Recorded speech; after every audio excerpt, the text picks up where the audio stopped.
Vous êtes lycéen, vous allez bientôt devoir passer des entretiens de toutes sortes, soit pour être recruté dans une école, soit pour une alternance, et dans tous les cas, vous allez être amené très bientôt, plus vite que prévu, à passer des entretiens pour un stage ou pour un emploi. Alors, en quoi consiste un bon pitch? Laissez-moi vous donner quelques-unes de mes bonnes astuces. C'est une courte présentation, entre 1 minute, 1 minute 30, maximum 2 minutes, pendant laquelle donc, vous allez vous présenter de manière la plus percutante possible, l'objectif étant que vous fassiez mouche et que le recruteur ait envie de vous recruter. Il faut toujours commencer par 3 éléments de contexte, des éléments qui vont vous resituer.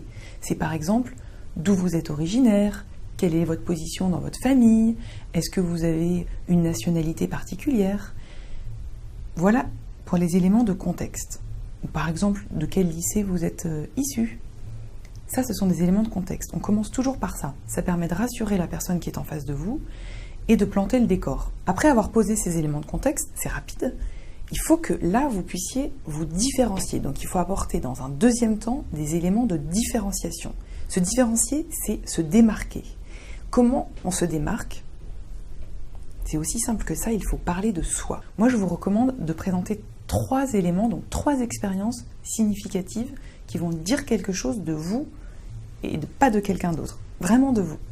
Donc ces 3 éléments, ça peut être des expériences associatives, caritatives, sportives, mais aussi familiales. Alors je voudrais vous livrer aussi des écueils à éviter. Les écueils à éviter, c'est les erreurs à ne pas faire. Évitez le mot intéressant. J'ai fait un stage dans une entreprise de commerce équitable qui était très intéressant. Ok, mais qu'est-ce que ça dit vraiment de vous? Est-ce que c'est vraiment différenciant?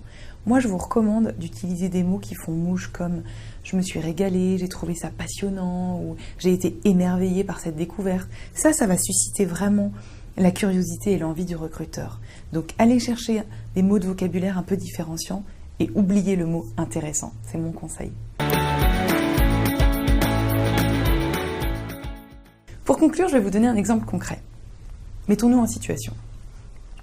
Bonjour, je m'appelle Marie, je suis en terminale au lycée Saint-Jean à Douai et je suis ravie d'être là aujourd'hui. Merci de m'accueillir. Je suis originaire de Lille, de la région Nord-Pas-de-Calais, donc c'est ma région de cœur que je connais très bien et je pourrais vous en parler un petit peu plus si vous le souhaitez parce que j'y suis vraiment très attachée.